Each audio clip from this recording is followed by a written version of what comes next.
Firmeza! Estamos aqui com mais um Verbo Inspira, o nosso podcast do Verbo da Vida Macapá. Estamos aqui em 2026, iniciando novamente esse processo que vai nos ensinar a avançar no Reino de Deus. E hoje estamos com um convidado especial, nosso irmão Antônio. E aí, pessoal, tudo bom? Se apresenta aí, Antônio. Bom, eu sou o Antônio, né? Sou integrante aqui do Verbo da Vida Macapá. Sou ministro em treinamento, né? Sim. E estamos aí no processo para o licenciamento, né? Então, existem algumas coisas aqui do nosso ministério que a gente já conseguiu dominar e muitas coisas a gente evoluiu aqui dentro, né? Então, legal. E nesse processo agora do podcast, nós estaremos com um modelo de testemunho por um período, né? Quanto tempo vai durar? Não sei, pode ser até quando Jesus voltar. Mas por enquanto nós estaremos aqui e hoje com o Antônio, ele vai estar testemunhando um pouco sobre o que é o evangelho na vida dele, o que foi a conversão dele e como ele chegou aqui e o que tem sido hoje a palavra na vida. É verdade. E aí, Antônio, você nasceu num ambiente evangélico? Cara, para falar a verdade, a identidade cristã na minha vida ela foi um pouco confusa, né? Porque quando eu era menor, eu fui batizado ainda muito jovem na Igreja Católica, né? Tinha um casal de padrinhos, né? Da Igreja Católica, que aí eu fui conduzido ali, né? Naquele período, mas não cheguei a fazer primeira comunhão ou catequese, crisma, essas coisas assim, porque minha mãe se converteu num período, né? Ela era católica e não que não fosse convertida, né? Ela se tornou protestante, na verdade. E aí ela começou a traçar esse caminho e como eu era criança, meus pais também na época tinham um relacionamento um pouco conturbado, né? E aí eu já fui conhecer a Cristo mesmo de fato, já adolescente, já mais entendido do que realmente era o Evangelho. Ah, entendi. E tu tinha que idade nessa época? Quando eu aceitei a Cristo foi em 2010, né? Primeira vez, assim, de fato, que eu tive consciência do que eu estava fazendo de verdade foi em 2010. Então, eu acho que eu tinha uns 17 anos, 18 anos, por aí. Era bem novo ainda. Eu tinha 17 anos também. Então a gente tem a mesma idade. Se tu tem 32, a gente tá certo. Mas eu não foi em 2010. Foi uns 2000 para trás. Mas então foi nessa época que o evangelho começou a se tornar real para você. Sim. E como foi essa experiência? Cara, eu acredito que assim, eu consigo fracionar essa experiência porque ela foi assim dividida em etapas, né? Primeiro, eu senti aquela necessidade pelo amor, né, de Cristo. Na época eu não passava por nenhuma necessidade espiritual, não tinha nenhuma enfermidade, né, eu era jovem. Só que a curiosidade do mundo ela acaba tragando a gente, né, porque quando a gente é jovem a gente acha que pode todas as coisas, né? Até que a gente tem as experiências de decepções e a gente vê que a gente não é de ferro e que a gente precisa de Deus. Mas assim, quando eu aceitei a Cristo, eu não tinha nenhuma condição específica que dissesse para mim, a não ser a minha estrutura familiar, mas assim, nunca tive falta de nada, né? Tipo, acompanhamento de pai, acompanhamento de mãe, amor de família, né? Nunca tive. Apesar do relacionamento dos meus pais serem um relacionamento bem Seus pais são separados, hoje mas são divorciados. mas você tinha contato com os dois ali? Normalmente, sempre mantive contato com os dois e tal. E assim, quando houve essa separação, né, que aquela autoridade que meu pai representava para mim em casa saiu, né, eu comecei a ter muitas vontades, assim, sabe? Acabei perdendo um pouco a referência, né? Meu pai também pisou na bola com a minha mãe, gerou aquela aspa aí gigante, né? Por isso que a gente precisa de fato ser um bom exemplo para os nossos filhos, porque eu ainda não tenho filhos, né? Mas quando eu tiver filhos, eu entendo que as coisas que eu fizer, isso vai representar muito para eles no futuro por conta do exemplo, né? Então eu acabei optando por conhecer o mundo, mesmo depois de ter aceitado Jesus em 2010. E foi um ano bem conturbado, assim, acho que a adolescência, para qualquer um, é uma idade muito perigosa. Ah, então primeiro você aceitou a Cristo. Depois me desviei. Depois foi viver o mundão. Eu fui ali pelo amor, né? Conheci a palavra, participei do encontro de jovens e tal, foi um negócio bacana, aquela experiência, né? Sim. Aí senti pela primeira vez ali a presença do Espírito Santo, de fato. E aí isso me cativou e aí eu comecei a alimentar a fé de fato, né? Eu não tinha, assim, aquela fé de dizer assim, cara, tu tem convicção disso? Não, porque eu não conhecia a palavra, muito pelo contrário, não. Era um crente que não estudava a palavra. Eu acho que isso é uma realidade muito jovem, né?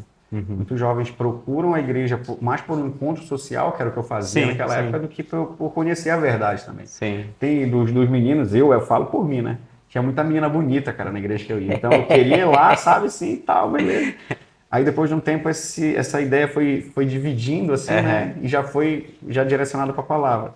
Mas não foi um motivo concreto, né? Acho que acredito que isso me fragilizou um pouco. Eu comecei, tinha as meninas bonitas, mas também eu gostava, eu via a galera caindo, eu queria cair também.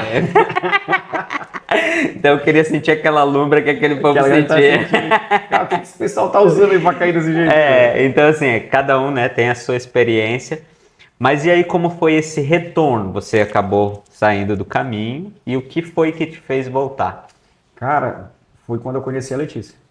Né? Quando eu conheci a Letícia foi ali Diga pra eles quem é a A Letícia, Letícia é né? minha esposa, graças a Deus pela vida da minha esposa. A Letícia também está na mesma trajetória que eu aqui na igreja. E ela faz parte do Ministério de Louvor. Ela faz de tudo um pouco. Ela é uma calça jeans. A calça jeans combina com tudo, ela também combina com tudo, cara. Então, ela tá em todas as coisas que ela pode estar da igreja, ela tá. Ela é apaixonada por servir. E assim, é uma coisa que me cativou muito, né, cara? Até Aham. porque, para sustentar um relacionamento, né? Principalmente quando se fala da área cristã, você precisa estar alinhado, cara, com o seu cônjuge, senão ele não subsiste, né? Vira uma guerra dentro de casa, então. Mas assim, foi quando eu conheci ela que foi o estopim, porque eu tava ali na faixa de Gaza já, né? Aí me perder de vez, né? E voltar para os caminhos, né? Tanto que o contato que ela me levou foi 2 encontros de jovens, que até eu testemunhei isso no nosso Acampa Dentro, que foi em 2 períodos de carnaval, lá em 2010 e depois de 2017, né?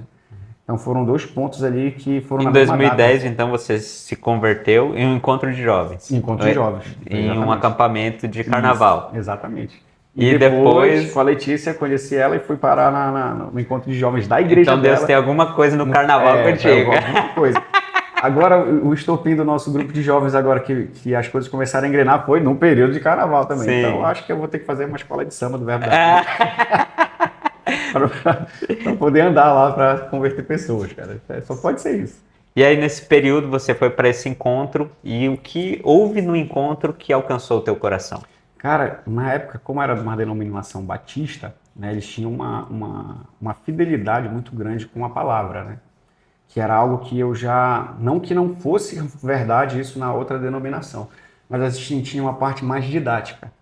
Como assim? Tinha a escola bíblica dominical, tinha ali os períodos de meditação na palavra, que era a palavra pura mesmo, né? Você ler o texto e ter contato com o texto, não de uma interpretação ou de uma ministração, né? Que é aquele alimento mais fluido, né? Não era um alimento mais sólido que a palavra propriamente dita. E aí, tendo esse conhecimento básico da palavra, assim, eu comecei a fomentar algumas coisas que eu ainda não entendia, mas eu já suspeitava que era o Espírito Santo testificando com o meu espírito e me dando algumas instruções. E essas instruções, elas começavam a testificar ali com o meu testemunho interior, que eu não conhecia nada disso ainda. E aí essas sensações começaram a me trazer uma maturidade que eu não tinha espiritualmente. Não que eu seja o guru maduro do espírito hoje, né? Mas para quem não tem nada, pouco já é muita coisa, né? Então isso já me ajudou muito lá naquela época. Essa frase aí vai ter que fazer um push aí e colocar lá no Instagram. Pra quem não tinha Nada, nada, pouco já é muita coisa. Então, verbo inspira, tá vendo? tá vendo? Tá vendo? Tá vendo? E aí, assim, quando a gente é de fora da igreja, a gente olha para a igreja, a gente tem uma visão de que todo mundo é certinho, todo mundo é correto.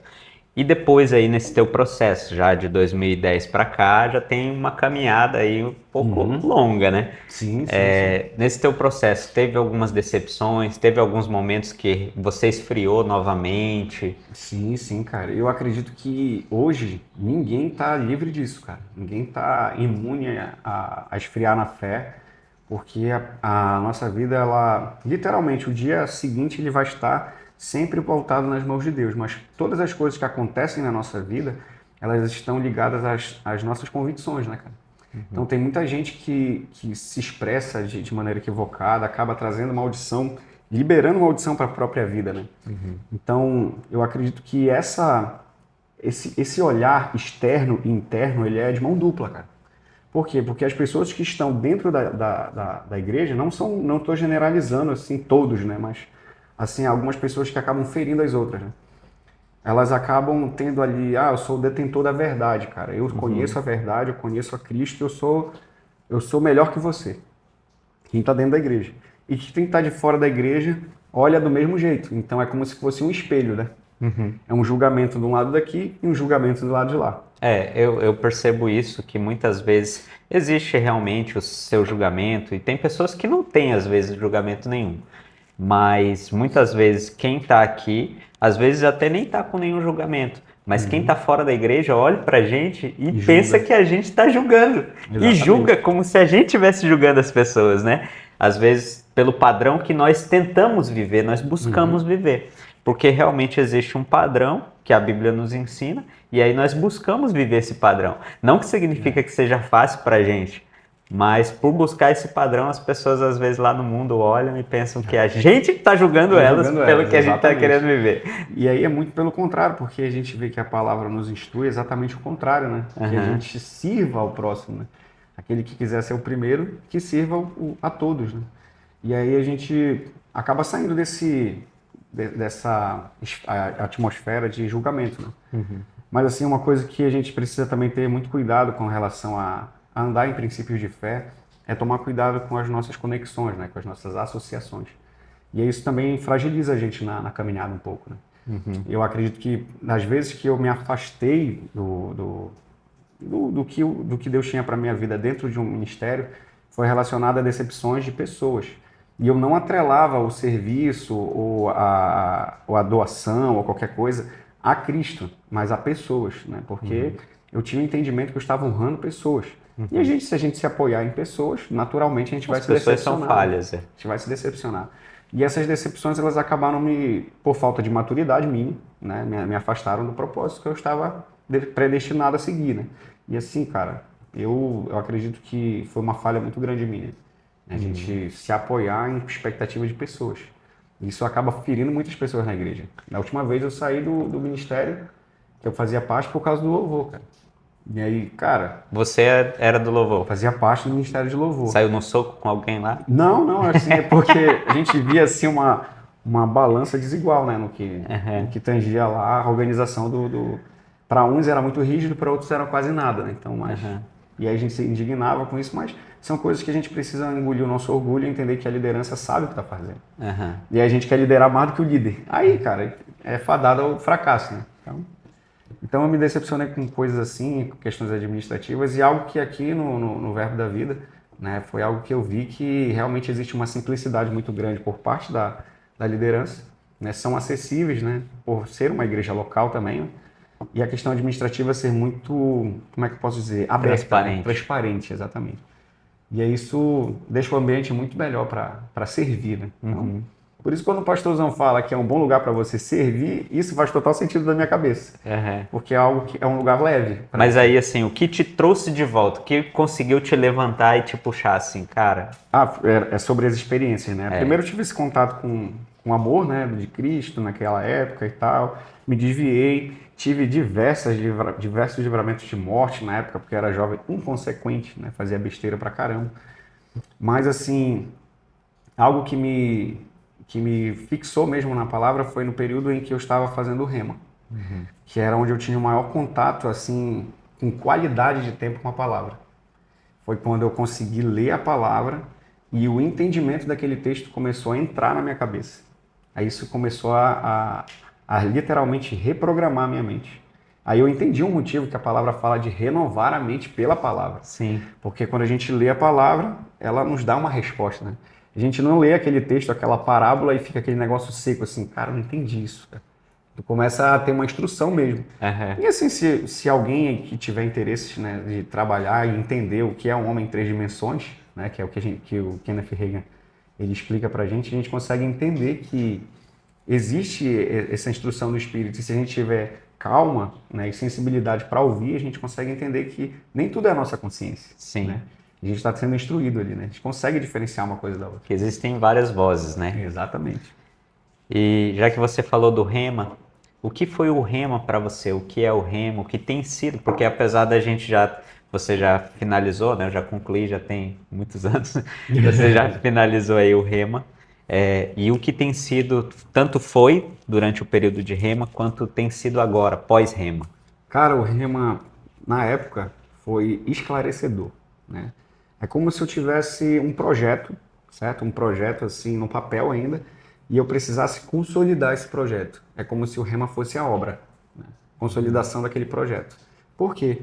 Porque ele se tornou ferramenta, né? Não adianta de nada eu ter um projeto de um teatro se ele não existe, ele está só no papel. Então, eu acredito que, com relação a isso, foi assim um instrumento que eu precisava, né? Eu vou viajar, eu preciso do quê? De uma passagem, eu preciso de um veículo, alguma coisa, como se o Rema fosse esse veículo, essa passagem que me deu condições de chegar a um entendimento que eu precisava básico, né? Que a gente pensa, o Rema vai deixar a gente em outro nível. Pode até nos evoluir em outro nível espiritual, cara, mas assim, de conhecimento da palavra, ele vai te dar o alimento, assim, o lastro, né? Para que você consiga fazer a caminhada do Evangelho. Mas que o que representou para mim na época foi construção e hoje sustentação, né? Eu consigo, assim, muitas coisas das matérias que esclareceram na minha cabeça que eu sozinho, por minha conta, ia demorar para entender. E a gente não tem essa linha temporal, não tem essa linha de raciocínio em cultos, né? Porque a gente ora e trabalha por coisas específicas, né? Por família, depois um propósito ali sobre, não sei, alguém que está passando por alguma necessidade. Mas quando a gente olha para a palavra e conosco, né, que é o individual, que é a salvação individual, né? Sim. A gente tem que entender que precisa de ferramentas para entendimento. E o Rema foi meio esclarecedor. Né? Benção. E a Bíblia diz que quem está em Cristo é nova criatura. As coisas velhas se passaram e eis que tudo se fez novo. O que é para você ser essa nova criatura? O que foi naquele início ali? Porque quando a gente recebe Jesus, a gente não sabe nada ainda, não sabe o que é aquilo. Mas aí as coisas, conforme vai passando o tempo, vão sendo esclarecidas no nosso entendimento. Então, o que foi naquele momento e o que é hoje ser essa nova criatura? Cara, eu acredito que está atrelado à maturidade. Bem amarrado mesmo à maturidade, porque coisas que poderiam me desviar antes não me desviam mais hoje. Né? Eu criei essa resistência. E assim, coisas que tentam confundir a minha cabeça hoje, eu consigo ter discernimento de que não é coisa boa para minha vida. Então, mas não é algo que eu estou imune. Não é algo que não vai permear a minha cabeça, não é algo que vai me tentar a fazer o que não é certo. Eu procuro fazer aquilo que é certo, mas nem sempre é possível. Às vezes a gente chega a falhar. E o mais importante de tudo é reconhecer isso. Sim. Reconhecer e ver que ainda há tempo de recuperar aquilo que foi perdido. Mas, assim, ser uma nova criatura hoje é não discutir com alguém no trânsito, por conta do trânsito. Você era uma pessoa de brigar muito demais, assim? cara. Nossa, sem paciência nenhuma. De uma pessoa que está numa fila e não reclamar porque a outra furou na frente de propósito.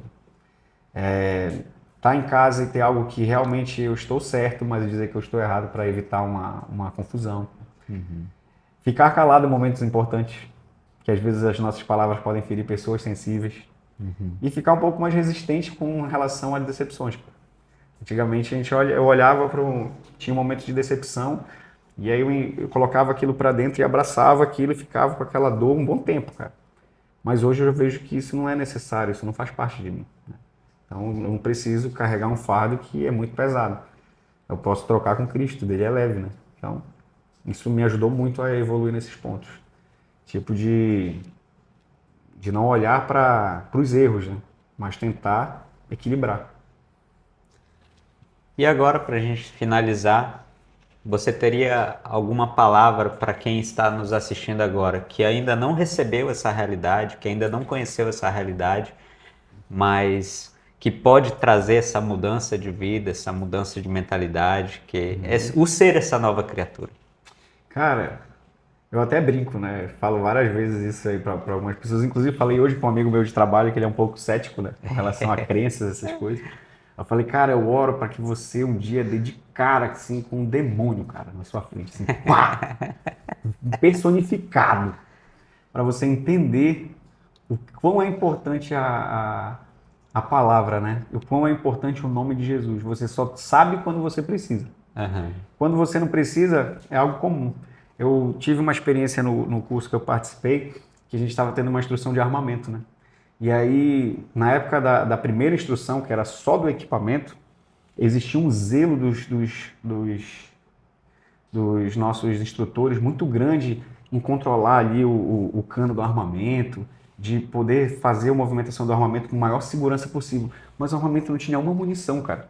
Não tinha como eu acertar ninguém ali. Mas ali era aquele negócio muito rigoroso. E às vezes a gente olhava para aquilo e dizia, cara, para que isso, cara? Para que esse zelo todo com isso, cara? E aí a gente fazia ali as instruções, até que chegou o dia que a gente foi pro stand de tiro. E eu ouvi pela primeira vez um disparo no fuzil, cara.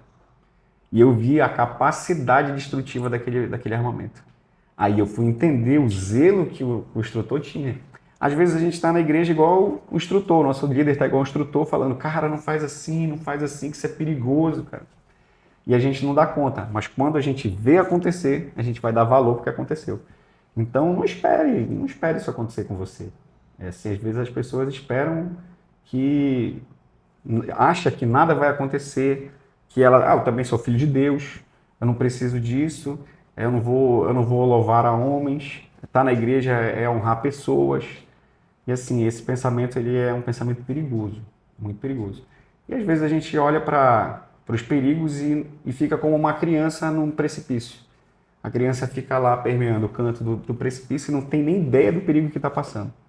Então, existem muitas pessoas que são aí tragadas à morte sem ter, de fato, entendido o que Deus assim, representava para ela. Sim. Então, se fosse uma palavra de reflexão hoje, é dizer, não espere. Não espere a dor vir para que você entenda o que é o amor de Cristo. Se você crê nisso. Né? Agora, se você tem uma outra denominação, uma outra religião, algo que realmente faça você crer em algo, tudo bem, mas se você for analisar os fatos e a palavra, você vai entender que existe um caminho, uma verdade e uma vida. Então, é autoexplicativo, na verdade. E o melhor é que esse caminho ele diz, vinde a mim, vós que estáis cansados e sobrecarregados, e eu vos aliviarei. Então, às vezes você que está nos acompanhando aí pode estar cansado, pode estar sobrecarregado, pode estar carregando jogos que você não precisa carregar. Mas o Senhor está aqui para poder te auxiliar. E Ele pode te ajudar nesse momento mesmo. É só fechar seus olhos, falar com Ele, porque aonde você está, ali Ele estará. A Bíblia diz que mesmo que nós estejamos no mais profundo abismo, né? Ali o Senhor estará. Não tem como fugir dele.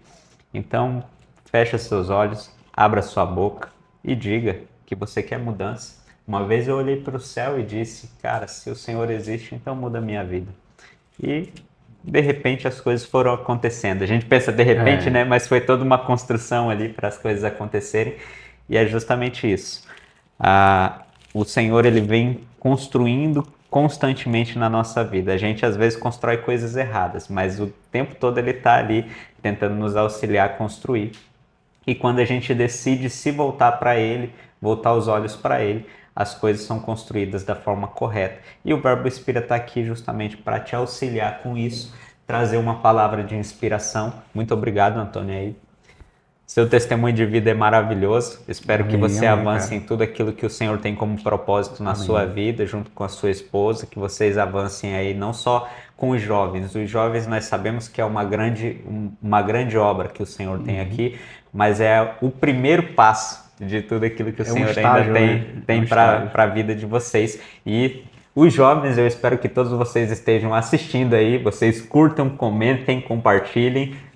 E peguem essa palavra, peguem essa realidade e avancem com ela, porque da mesma forma que uma vez o Antônio fraquejou, outra vez eu fraquejei, vocês podem estar passando por momentos de dificuldade e o único alicerce, o único que pode te manter firme é a palavra do Senhor. Então se mantenha firme nessa realidade, se conecte com pessoas, porque o que pode te inspirar? A palavra ela vai te inspirar, mas pessoas que estejam com esse mesmo foco, com essa mesma realidade, vão trazer uma vida de inspiração para te auxiliar a caminhar no Evangelho. Amém? Muito obrigado, até o próximo episódio e valeu, Antônio. Valeu, meu irmão, muito obrigado. Firmeza, né, mano? Valeu. É nóis. É nóis. Deixa eu ajeitar meu bigode aqui. Não dá ainda, né? Será que tá arrumado aí? Nem olhei no espelho, Samuel nem me avisou.